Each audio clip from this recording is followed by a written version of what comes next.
Hello para pedagang. Proyek karo sampean guru, markets.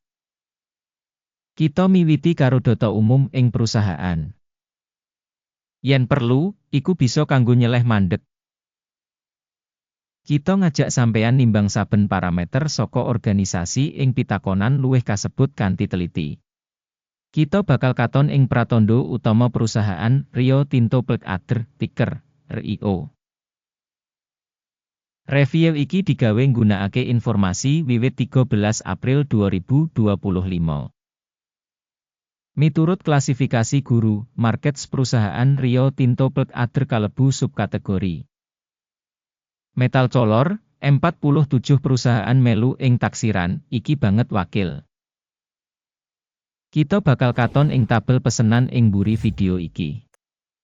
Total kanggo perusahaan, 5 saka 10 terms. Skor rata-rata kanggo subkategori punika 1,1 terms. Yen katon banget jembar, ing kabeh pasar saham minangka wutuh.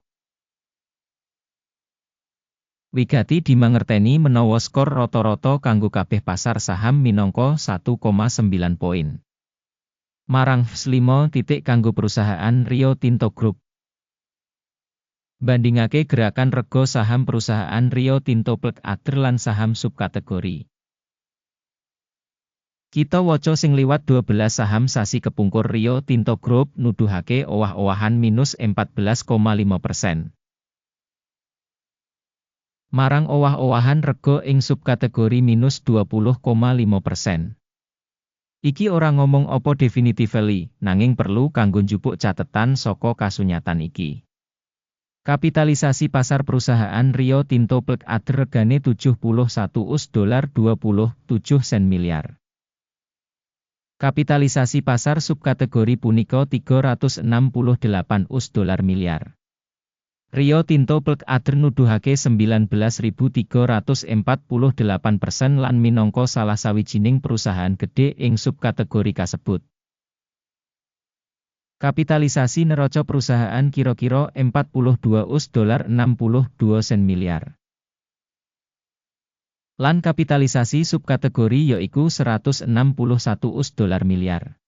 Rio Tinto Blackadder dadi bagian saka 26,552%. Kanthi bandingake saham ijol-ijolan lan nilai buku kita bisa ndeleng ing ngisor iki. Nuduhake Rio Tinto Group ing subkategori ing kasus pambiji nilai tukar yaiku 19,348%. Kapitalisasi neraca punika 26,552%. Kang 37% luwih saka nuduhake nilai exchange. Taksiran pangsa pasar perusahaan lan nilai buku ing subkategori apik 1 titik. Kewajiban utang perusahaan sing diteliti yaiku $10.652 miliar. Utang kanggo kapitalisasi buku 25% saka ibu kutha. Skor kanggo utang perusahaan, apik, 1 titik.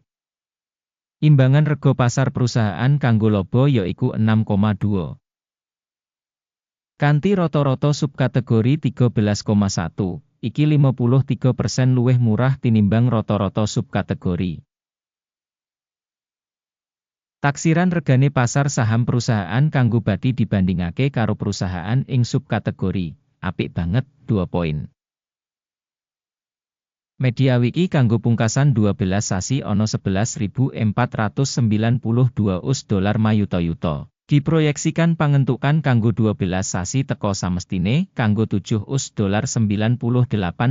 yuta. Lan iki 30,5% kurang saka ing wayahe saiki.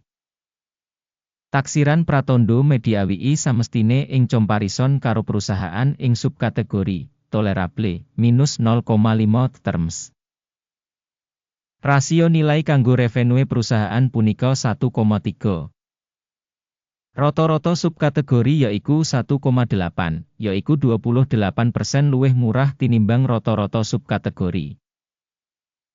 Taksiran rega saham perusahaan kanggo indikator revenue dibandingake karo pratandha perusahaan ing subkategori apik 0,5 poin. Revenue kanggo pungkasan 12 sasi ana 53.380 US$ mayuta-yuta. Revenue maju kanggo sabanjur 12 sasi samestine 37.080 US$ mayuta-yuta.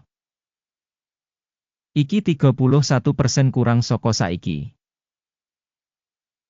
Taksiran volume dodolan mangsa sing diprediksi dibandingake karo indikator ing subkategori lumayan minus 0,5 poin. Wates dodolan punika 21,5%, karo rata-rata kanggo subkategori 14,1%. Prabdan antarane rata-rata subkategori lan kinerja perusahaan punika 7,4%. Asesmen untung dibandingake karo pratandha perusahaan ing subkategori apik 0,5 terms. Pangsa perusahaan miturut jumlah karyawan ing subkategori punika 31,844%. Iki 65% tambah ing kapitalisasi pasar nuduhake. Lan kasunyatan iki nggambarake beda antarane nilai pasar saiki perusahaan Rio Tinto Pelt Adr tinimbang menyang underestimation. Jumlah ibu kutha pasar saben pegawe organisasi padha karo $1.196.000. Dene ing subkategori $1.969.000. Prabdan antarane rata-rata subkategori lan kinerja perusahaan punika 39,3%. Evaluasi volume modal pasar saben karyawan dibandingake karo indikator ing subkategori apik 0,5 poin. Jumlah media WI saben pegawai individu $192.09.